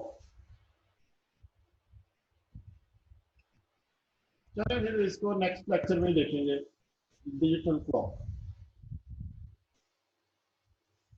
और तो थोड़ा सा मैं काउंटर का बता देता हूँ आपका, डिजिटल क्लॉक को रहने देते हैं। 5-10 मिनट में काउंटर का आपको बता देता हूँ कि काउंटर का कैसे होता है, काउंटर कैसे हम कर सकते हैं। ये आपके पास काउंटर है, ये इनपुट्स होती हैं D3, D2, D1, D0, और ये आउटपुट है इसकी काउंटर की Q3, Q2, Q1, Q0। ये इसकी क्लॉक है। जो हमने लैब में यूज करना है उसमें ये है कि 2 क्लॉक है उसकी, एक अप क्लॉक है, एक डाउन क्लॉक है। अगर आपने अप क्लॉक करना है तो डाउन को 1 रहने दें और अप पे पल्सेस दें, फिर अप काउंट करें। अगर आपने डाउन काउंट करना है तो अप को 1 रहने दें, डाउन पे पल्सेस दें, तो ये डाउन काउंट करें। तो इसके साथ इसका एक मास्टर रीसेट भी है, मास्टर रीसेट। इसको जब आप लो करते हैं तो जिसको क्लियर भी कह सकते हैं, रीसेट भी कह सकते हैं, काफी सारे नाम होते हैं, रीसेट भी कह सकते हैं। जब इसको आप रीसेट करते हैं मास्टर रीसेट को, तो सारी आउटपुट क्या हो जाती है, 0 0 0। अब अगर आप इसको डाउन को 1 करके क्लॉक को अप क्लॉक को क्लॉक देंगे तो ये जाएगा 0 0 1 0 0 1 0 0 0 1 1 0 1 0 0 अप टू 1 1 1 1। जब ये पूरा 1 1 हो जाता है उसके बाद क्या होगा, ये दोबारा 0 0 0 होगा। जब ये दोबारा 0 0 होता है तो ये एक आउटपुट देता है जिसको कहते हैं कैरी आउट। ये कैरी आउटपुट आगे किसी, अगर आपने बड़ा ये 4 बिट का काउंटर है ना, अगर आपने कोई बड़ा काउंटर बनाना है तो ये कैरी आउटपुट उसकी क्लॉक से लगा देते हैं अप क्लॉक में। तो जब भी ये 1 1 1 के बाद 0 0 होगा, ये कैरी उसको क्लॉक को लग जाएगा तो वो चल पड़ेगा। तो ये 4 बिट का ये count up slash down count है।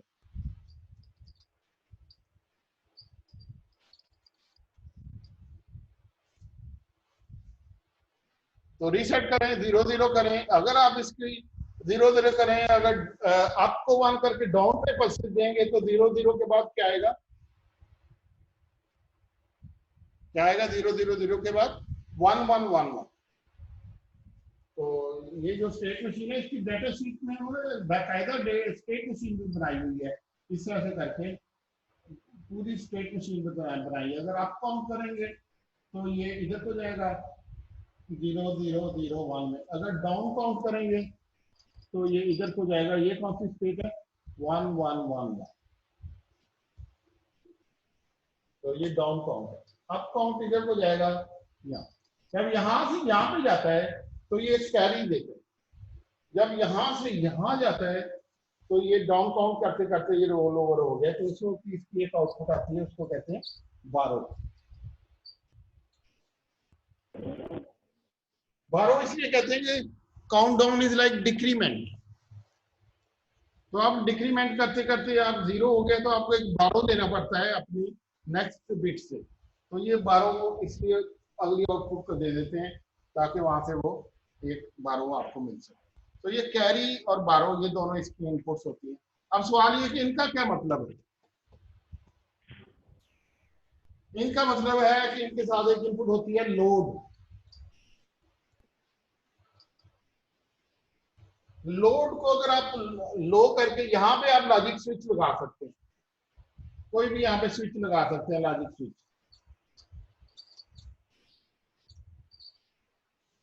तो लोड इसमें ये है कि यहाँ पे आप जो नंबर देंगे उसके बाद लोड को हाई करेंगे और क्लॉक करेंगे तो ये वाले डिजिट जो हैं ये इधर आ, बल्कि ये लोड करेंगे जो ही क्लॉक की वेट भी नहीं करेगा, ये एसिंक्रोनस है।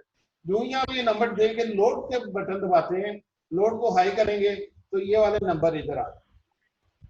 तो इससे ये है कि आप किसी जरूरी नहीं आप 0 से स्टार्ट करें, आप किसी और वैल्यू से भी स्टार्ट करते हैं, किसी भी एक वैल्यू से आप इसको स्टार्ट कर सकते हैं। तो जब ये इसकी इसलिए इस तरह से जो काउंटर चलता हो उसको कहते हैं प्रोग्रामेबल काउंटर। प्रोग्रामेबल काउंटर में क्या चीज होती है कि इसको आप किसी भी स्टार्टिंग वैल्यू से आप इसको प्रोग्राम कर सकते हैं, प्रोग्रामेबल काउंटर।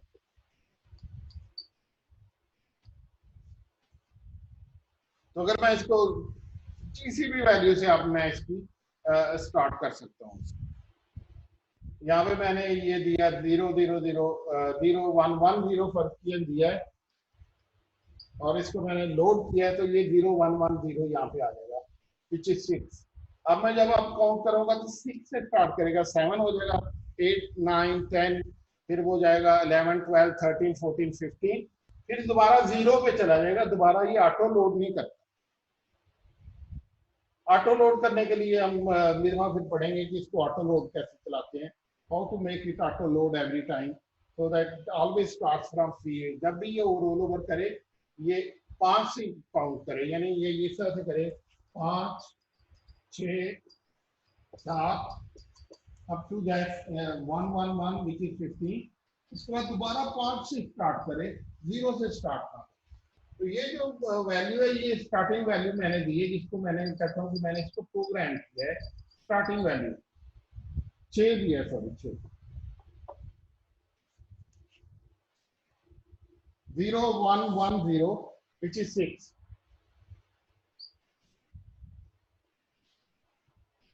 6 से जो स्टार्ट किया 6 7 8 पे गया, उसके बाद करते करते 15 पे चला गया, फिर 6 में से दोबारा ये करे।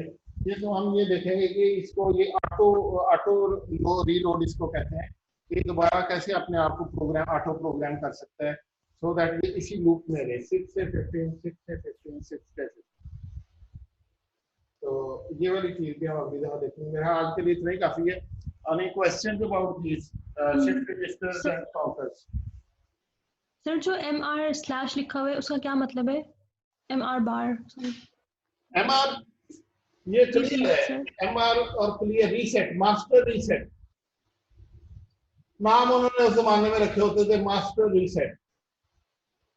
मास्टर रीसेट का मतलब है क्लियर। इसका बार का मतलब इसको लो करेंगे तो सारी आउटपुट क्लियर हो जाएंगी। जब भी इसको करेंगे सिंक्रोनसली, आप इसको नॉर्मली इसको आप क्या रखते हैं हाई, नॉर्मली इसको बटन जो है ना इसको हाई पे रखेंगे, आप लॉजिक स्टेट इसकी 1 रखेंगे।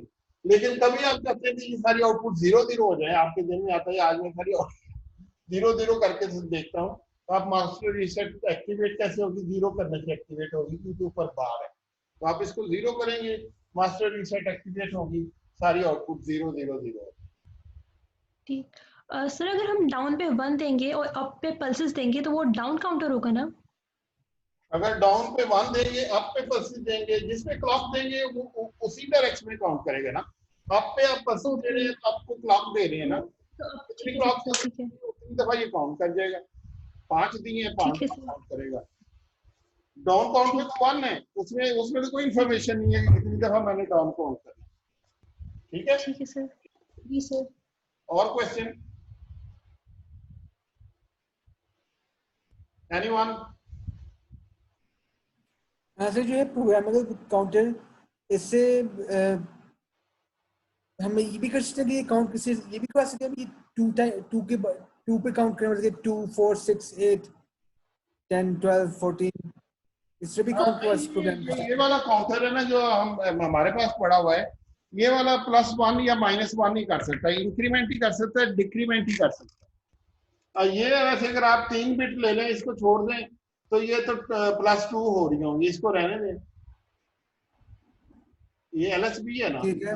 अगर LSB को ना यूज करें तो ये क्या होगा 0 1 1, उसके बाद क्या होगा, लेकिन फिर भी 2 क्लॉक साइकिल लगेंगे। अगर आपने कोई और काउंटर बनाना है जो कि ऐसी कोई रैंडम स्टेट्स में जा रहा हो काउंटर, तो पहले आउटपुट 0 0 आए, फिर 9 आए, फिर 5 आए, फिर 8 आए, फिर 3 आए, फिर 2 आए, इस तरह से आउटपुट आए, तो आपको स्टेट मशीन डिजाइन करनी पड़ती है कि आपने एक साइकिल लिखते हैं कि current state is 0, next state should be 9, current state should be is 9, next state should be 5। तो पूरा वो बना के फिर आप डिजाइन करते हैं, तो वो वाला जो स्टेट मशीन होगी वो आपको डिजायर्ड आउटपुट में स्टेट्स में जाती जाएगी, जहाँ पे जो आप स्टेट रखेंगे ये उसी में जाएगी। तो इस तरह से आप उसको किसी भी सीक्वेंस में स्टेट मशीन के थ्रू आप डिजाइन कर सकते हैं कि कोई भी आर्बिट्रेरी काउंट आप दे सकते हैं उसको कि भाई इस काउंट्स में जाए, एज लॉन्ग एज उसमें कोई नंबर रिपीट ना हो रहा, रिपीट ना होना चाहिए। तो 0 9 5 7 2 8, इस तरह से आप 15 स्टेट्स के बीच में कोई भी रैंडम सीक्वेंस सोच सकते हैं और उसका आप 4 फ्लिप फ्लॉप से आप उसका डिजाइन कर सकते हैं, तो उन्हीं स्टेट्स में जाएंगे। अगर आप चाहते हैं कि +2 करे तो आप +2 वाला भी रैंडम सीक्वेंस ना डालें, +2 का डालते जाएं, +4 का डालते जाएं, +16 का डालते जाएं। तो अगर इसके साथ आप 0 लगा दें तो ये +2 का ही हो जाएगा, इसमें पक्का 0 लगा दें। Q0 की बजाय Q0 डैश भी एक ले लें, उसको 0 कर दें, तो ये +2 में काउंट होना शुरू हो जाता है। अक्सर ये करते हैं इस तरह से, यहाँ पे एक फिक्स 0 लगा दें, यहाँ पे अगर 2 फिक्स 0 लगा दें, 1 0 1 0, तो ये क्या होगा, पहले 0 0 0 0, ये 2 फिक्स 0 है। अगली दफा क्या होगा, ये 0 0 0 1, ये फिक्स 0 है, ये किसके बराबर हो गया, 4 के बराबर। उस तरह से 0 1 0 0 0, ये किसके बराबर है, 8 के बराबर।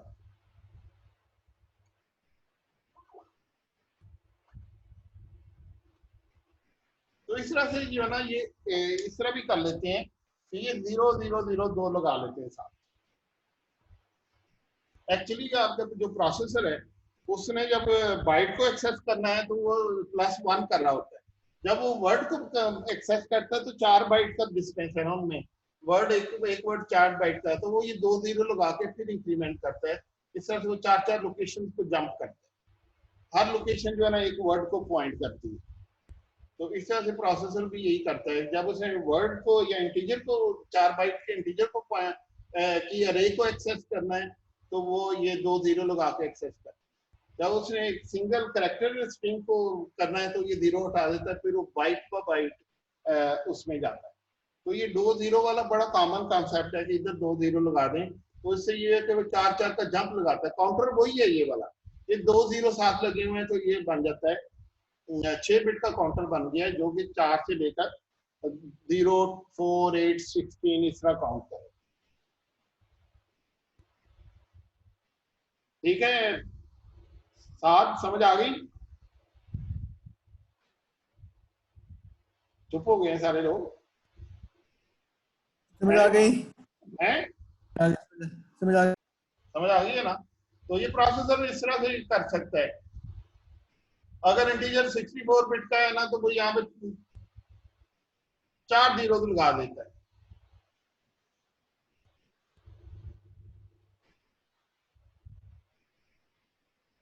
तो इस तरह से ये जो है वो 16 बाइट के बाद जंप करता है, तो 16 बाइट जो है वो 64 बिट का एक नंबर बन जाता है। So there is a very, very interesting counter channel. They have heavy role in all the processors. उसकी तरफ भी हम बाद में देखेंगे. Any other question?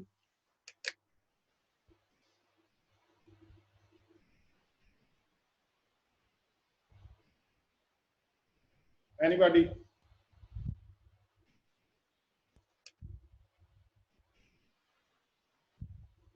और जरा चैट देखें क्या लोग चैट भी कर रहे हैं कुछ कुछ.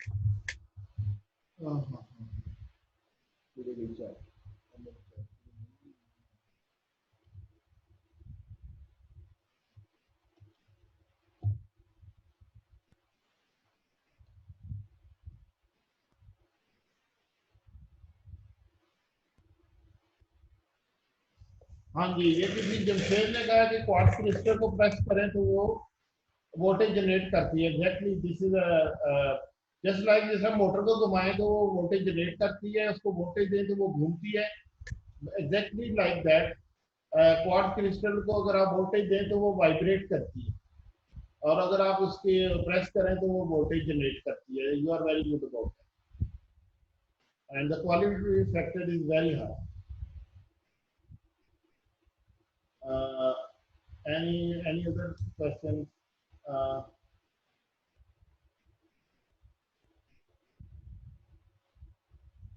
How do we make shift register specially?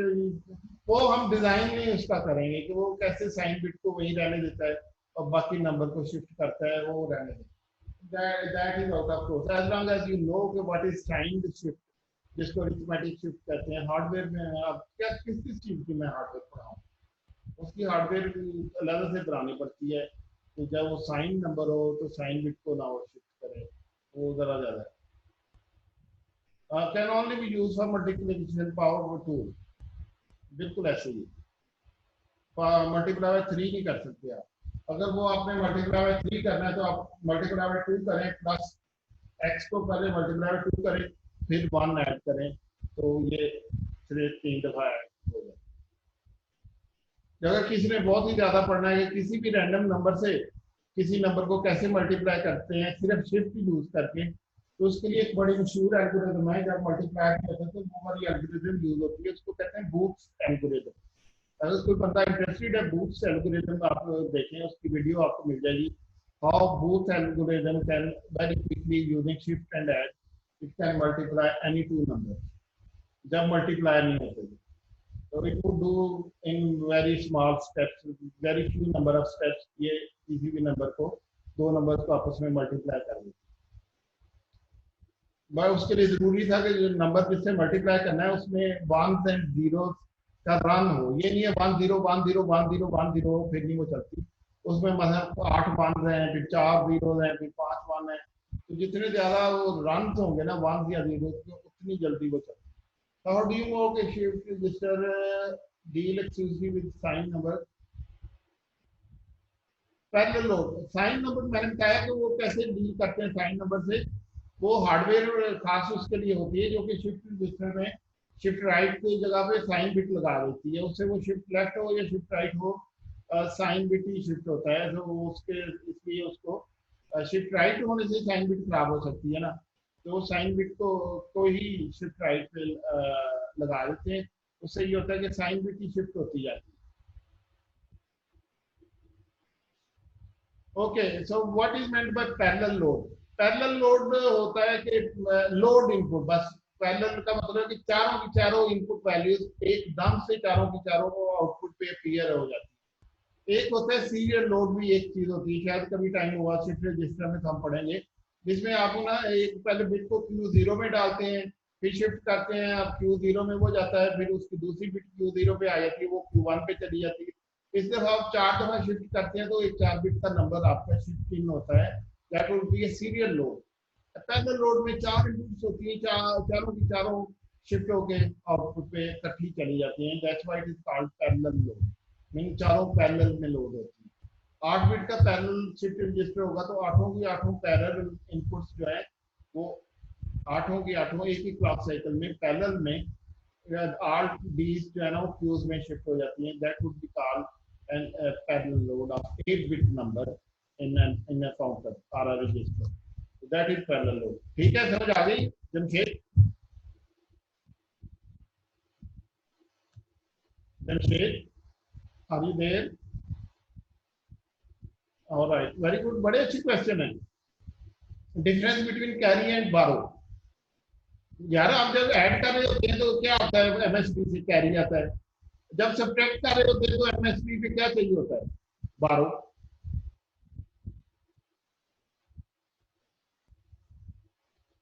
Exactly the same.